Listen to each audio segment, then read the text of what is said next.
लोकसभा चुनाव 2024 ने सबको चौंका दिया है।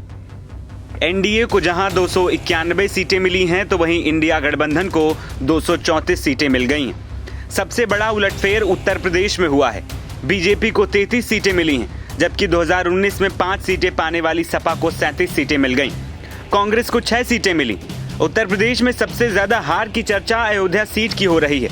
सोशल मीडिया में अयोध्या वासियों के प्रति लोगों का गुस्सा देखा जा रहा है। कोई कह रहा है कि अयोध्या जाइए तो खाना और प्रसाद ले जाइए। सोशल मीडिया पर रिजल्ट आने के बाद से एक्स पर अयोध्या ट्रेंड में छाया हुआ है। अब आपको एक एक कर फैजाबाद लोकसभा सीट पर विधानसभावार वोटों का हाल बताते हैं।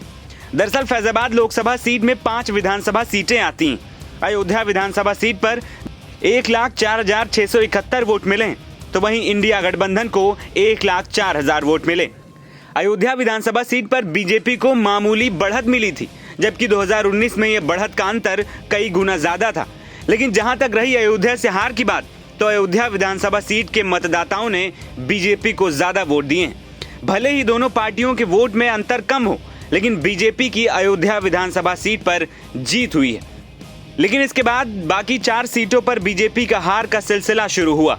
फैजाबाद लोकसभा सीट के अंदर आने वाली रुदौली विधानसभा सीट पर बीजेपी पिछड़ गई। यहां बीजेपी को 92,410 वोट मिले और इंडिया गठबंधन को 1,04,113 वोट मिल गए। मिल्कीपुर में बीजेपी को 87,879 वोट मिले, जबकि इंडिया गठबंधन को 95,612 वोट मिले। मिल्कीपुर वही विधानसभा सीट है जहां से अवधेश प्रसाद सपा के विधायक रहे हैं और यहां से उनको ज्यादा वोट मिलना लाजमी है। लेकिन इसके बाद झटका बीजेपी को बीकापुर विधानसभा सीट से मिला। यहां बीजेपी को 92,859 वोट मिले, जबकि इंडिया गठबंधन को 1,22,543 वोट मिले। इसके बाद बारी आती है दरियाबाद विधानसभा सीट की, जहां सबसे ज्यादा वोट इंडिया गठबंधन को मिला। यहां इंडिया गठबंधन को 1,31,277 वोट मिले और बीजेपी को 1,21,183 वोट। हैरान करने वाली बात यह है कि अयोध्या की 5 सीटों में से 4 सीटों पर बीजेपी के विधायक हैं। दरियाबाद सीट से तो बीजेपी की योगी सरकार में मंत्री सतीश शर्मा आते हैं, लेकिन वो भी बीजेपी के साख विधानसभा सीट पर नहीं बचा पाए और सबसे ज्यादा वोट इंडिया गठबंधन को उसी सीट पर मिला। बता दें कि अयोध्या सीट पर बीजेपी की हार की हर ओर चर्चा है। विपक्ष के तमाम नेता बीजेपी की हार पर तंज कस रहे हैं, तो वहीं साधु संत इस परिणाम से खासा नाराज नजर आए। गौरतलब है कि बीजेपी की हार के बाद भाजपा संगठन हार की समीक्षा करने में जुटी है।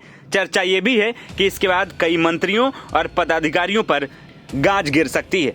एनबीटी ऑनलाइन की रिपोर्ट।